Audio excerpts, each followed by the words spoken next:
육지와 섬 사이에 놓인 다리가 길을 잇습니다. 주섬 강화도를 비롯해 성모도, 교동도 등 크고 작은 15개의 섬으로 이루어져 있는 곳. 사면이 바다로 둘러싸이고 한남 정맥의 산세가 솟아있는 인천의 보물 강화군입니다.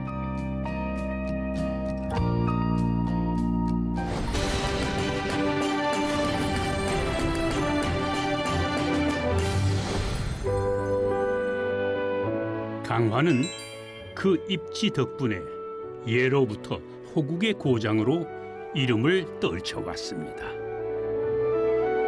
정족산성이라고도 부르는 강화 삼랑성 또한 유구한 역사를 가진 곳입니다.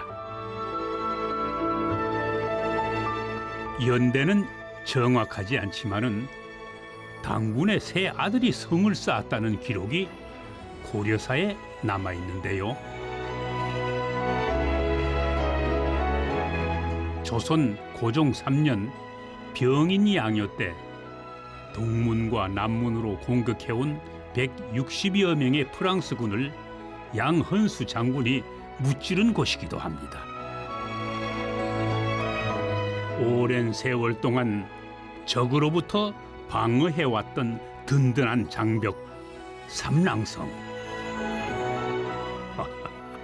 묵묵히 강화를 지켜온 산성의 존재가 새삼 감사하게 느껴집니다. 그려.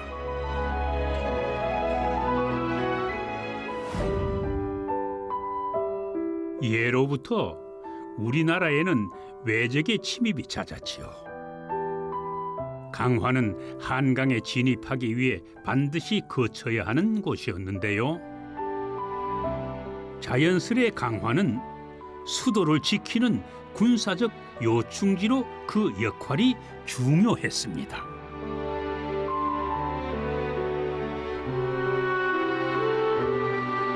바다로 둘러싸인 덕분에 강화는 천연 요새 역할을 해왔는데 그 중에서도 이곳 광성보는 동쪽 해안인 강화 해협을 지키던 중요한 요새였습니다.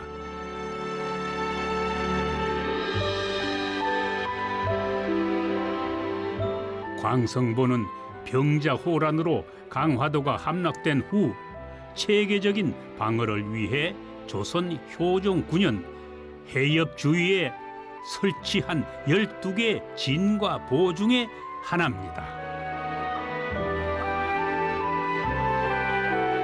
1871년 신미 양요의 최대 격전지이기도 하죠. 광성보에 소속된 광성돈대에는 대포와 소포들이 복원돼 있어 전쟁 당시의 모습을 그려볼 수가 있습니다. 돈대 밑으로 유유히 흐르는 강화 해협은 그날의 역사를 기억하고 있을까요? 나라를 위해 기꺼이 목숨을 바쳐 싸웠던 선조들의 희생 정신을 기려봅니다.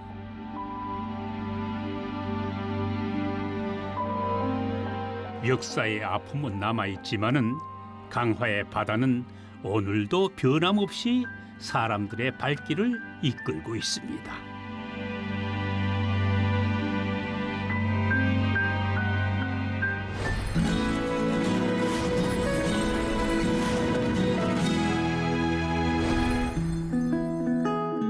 (1930년대) 이후 직물의 고장으로 명성을 떨쳤던 강화.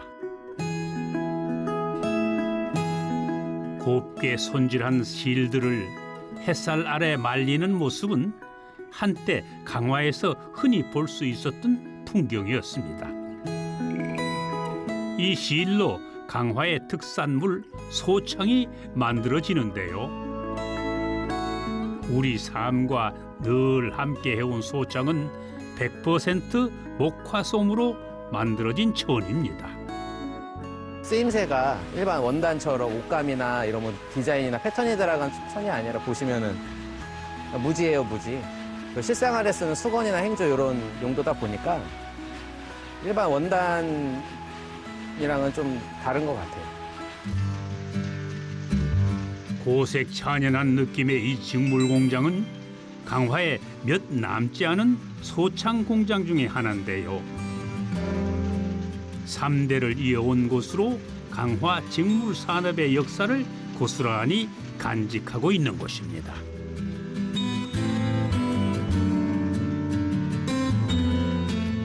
이대 사장님인 어머니의 뒤를 이어 지금은 아들 김민재 씨가 공장을 함께 꾸려가고 있습니다.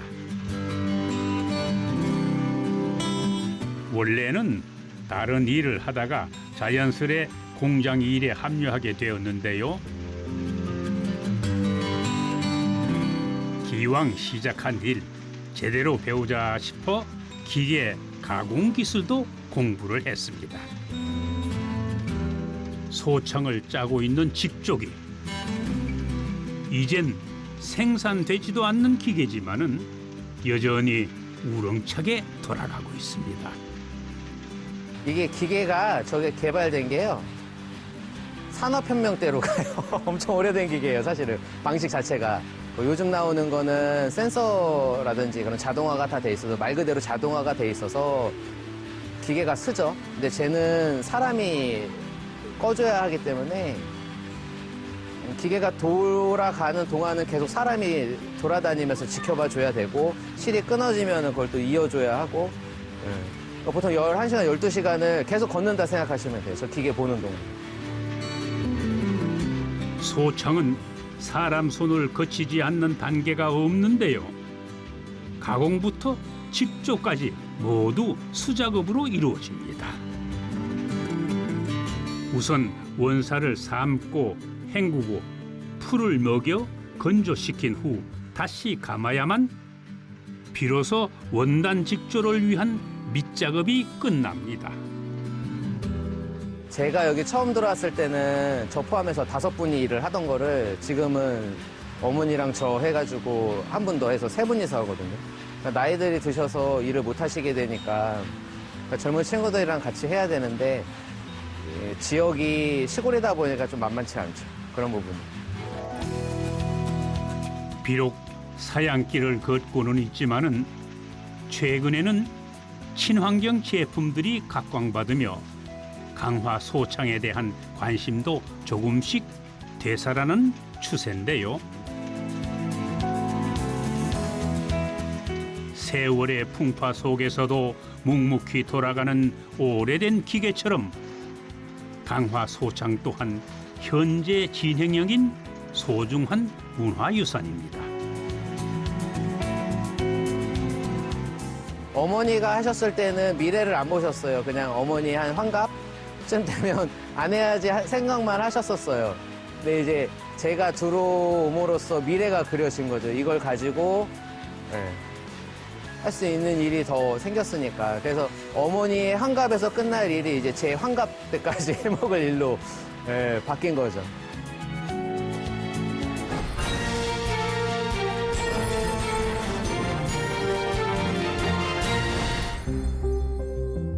강화의 남쪽 세 개 봉우리가 나란히 서 있는 모습이 장엄한 분위기를 자아냅니다.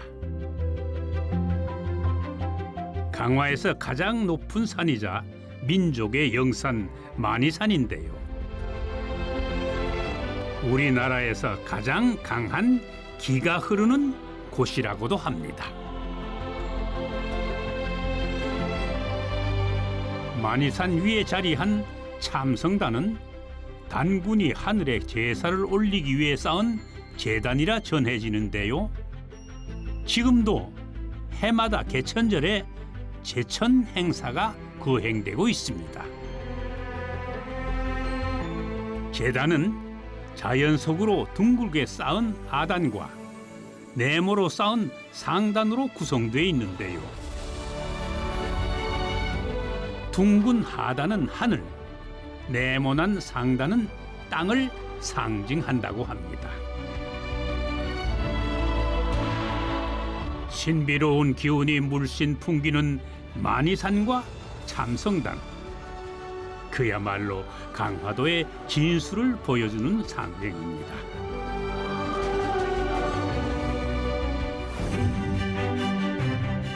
해변을 빼놓고 강화도를 얘기할 수는 없죠. 울창한 소나무 숲과 긴 백사장으로 유명한 동막해변은 강화에서 가장 큰 모래톱을 자랑하는 곳입니다. 하루 2번 물이 빠지면은 약 4km나 되는 아득한 갯벌이 펼쳐지는데요. 칠개, 갯지렁이, 쌀무늬 고등 등 많은 갯벌 생물들이 이곳에 살고 있습니다. 풍부한 먹이 덕분에 갈매기들도 찾아와 쉬는 곳입니다. 사람도 새들도 자연 속에서 휴식하는 건 마찬가지인가 봅니다. 그려 일상의 쉼터가 되어주는 동막해변. 천의 경관을 뽐내는 동막해변은 밀물과 썰물대 차이가 커서 그 풍광이 더욱 아름답습니다.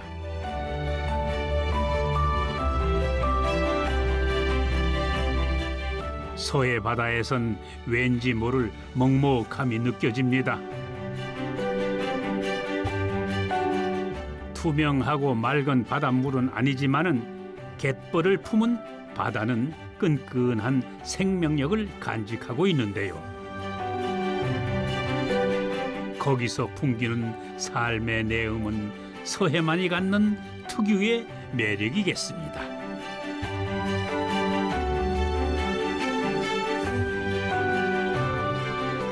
동막 해변을 따라 쭉 가다 보면은 분오리 돈대를 만나게 됩니다. 해변의 전경이 한눈에 펼쳐지는 곳인데요. 돈대는 해안가나 접경 지역의 초소 시설인데 분오리 돈대는 강화의 가장 남쪽에 자리 잡고 있습니다. 대부분의 돈대가 사각형이거나 원형인 것에 비해 이곳은 자연 지형을 그대로 이용해 초승달 모양을 하고 있는 것이 또한 특징입니다. 시원하게 탁 트인 분오리 돈대.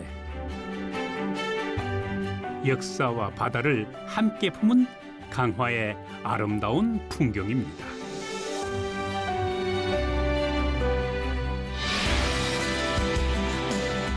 분명 섬이지만은 섬이 아닌 듯 신비하고 독특한 매력을 가진 곳 강화.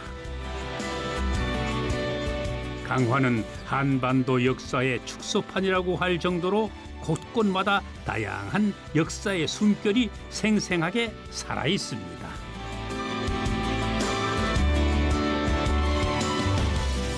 직물의 고장 강화. 우리의 삶과 가장 가까운 천, 소창의 맥이 대를 이어 꽃을 피워갑니다.